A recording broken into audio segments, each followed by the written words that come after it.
지난달 코스피 지수가 2,200선을 좀 오가면서 아슬아슬한 상황이었습니다. 그런데 이런 상황에서도 외국인과 기관의 러브콜을 받은 제약 바이오 기업들이 있어서 눈길을 끌고 있습니다. 관련 내용 IT바이오부 박승원 기자와 함께 이야기 나눠보겠습니다. 박 기자, 일단 지난달에 전반적으로 좀 외국인과 기관이 어떤 종목들을 주목을 했습니까? 네, 이제 최근 외국인과 기관이 집중적으로 사담고 있는 종목을 보면 가격과 밸류에이션 매력이 돋보인 반도체와 배터리, 제약 바이오 업종이 대표주를 담고 있습니다. 네. 이 가운데 제약 바이오 업종의 쌍두마차인 삼성 바이오로직스와 셀트리온을 대거 사들이고 있는데요. 실제 이번 달 들어 외국인은 삼성 바이오로직스 920억 원, 셀트리온 536억 원을 각각 순매수했습니다. 기관 역시 이 주 종목을 집중 매입했는데요. 기관은 외국인과 반대로 셀트리온 1,108억 원, 삼성 바이오로직스 769억 원어치를 쓸어 담았습니다. 예, 일단 순위만 바뀌었지 두 기업인 건 좀 공통적입니다. 네, 맞습니다. 근데 두 기업 모두 다 지금 주주분들은 아시겠지만 주가가 셀트리온 같은 경우는 많이 회복이 됐고 삼성 바이오로직스는 거의 고점이에요. 네, 맞습니다. 이런 외국인과 기관의 동반 매수세에 힘입어 제약 바이오 업종의 쌍두마차인 삼성 바이오로직스와 셀트리온의 주가 상승세는 두드러졌는데요. 예. 실제 삼성 바이오로직스와 셀트리온은 지난달에만 각각 8.1%, 10.9%의 상승률을 나타냈습니다.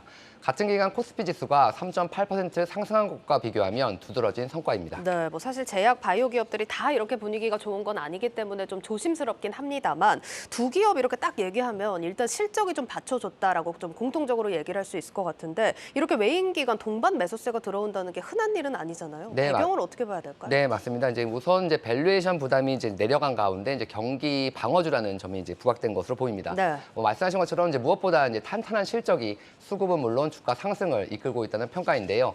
이 가운데 삼성 바이오로직스의 경우 올해 3분기 매출액과 영업이익이 각각 8,730억 원, 3,247억 원을 기록하며 시장의 예상치를 훌쩍 뛰어넘는 소위 어닝 서프라이즈를 기록했습니다.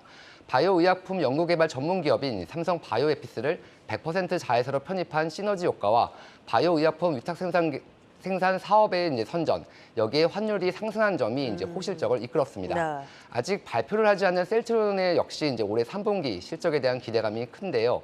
증권가에서 예상하는 셀트리온의 3분기 매출액과 영업이익은 5,880억 원, 2,072억 원으로 전년 동기 대비 각각 46%, 26% 증가할 전망입니다. 이미 지난 9월에 공시한 단일 판매 공급 계약이 4,100억 원을 넘긴 가운데 미국과 유럽에서 시장 점유율을 확대하고 있는 램시마가 3분기 성장세를 이끌 것이란 진단입니다. 네, 사실 이 시장 상황에 실적이 이렇게 받쳐주면서 또 밸류에이션 부담도 낮은 상황이다 보니까 지금도 지금이지만 향후 전망에 대해서도 증권사들이 굉장히 긍정적으로 보고 있을 것 같거든요. 네, 맞습니다. 이 가운데 삼성 바이오로직스의 경우 아직 주가가 황제주인 100만 원에 도달하지 못했는데 네. 증권가에서는 이미 황제주 등극을 기정사실화하는 분위기입니다. 실제 삼성증권을 비롯한 유안타증권, KB증권 등은 삼성 바이오로직스의 목표 주가를 100만 원에서 120만 원까지 제시하고 있습니다. 지금이 88만 원인데 네, 굉장히 맞습니다. 높네요. 네, 맞습니다. 그리고 심지어 SK증권의 경우에는 삼성 바이오로직스의 목표 주가를 130만 원으로 제시하기도 했습니다. 셀트리온의 경우에는 목표 주가가 소폭 하향 조정됐지만 주가 상승에 따른 시가총액의 변화가 있었는데요. 지난 9월 말 시가총액 12위였던 셀트리온은 지난달 말 10위로 두 단계나 올라섰습니다. 네, 이 두 기업 그럼 3분기에 이어서 올해 좀 전체적으로 좀 기대를 해봐도 될까요? 네, 올해 연간은 물론 내년도 기대해 볼 만하다는 게 증권가의 지배적인 시각입니다. 예. 우선 삼성 바이오로직스의 경우 제품 믹스 개선, 환율 효과, 사공장의 부분 가동 개시 등으로 올해 사상 최대 실적이 기대되고 있습니다. 내년 4공장 수주 활동과 5공장 착공이 기대되는 가운데 바이오 시밀러 시장의 고성장 효과가 고스란히 실적 증대로 이어질 것이란 진단입니다. 셀트리온 역시 유럽 점유율이 안정적인 수준을 유지하고 북미 처방 점유율 상승세 지속을 바탕으로 3분기에 이어 4분기도 고성장이 기대되고 있는데요. 특히 내년 상반기엔 자가면역 질환 치료제 바이오시밀러인 램시마 SC의 공급 재개, 7월엔 미국에서 휴미라의 복제약 유플라이마 출시를 앞둔 물량 확대 등으로 내년 모멘텀 역시 긍정적이라는 평가입니다. 다만 우리 시간으로 오는 3일 새벽 FOMC가 예정돼 있는데요. 네 차례 연속 자이언트 스텝이 예상되는 상황에서 연준의 매파적 스탠스가 나올 경우 그간의 상승분을 모두 반납할 수 있습니다.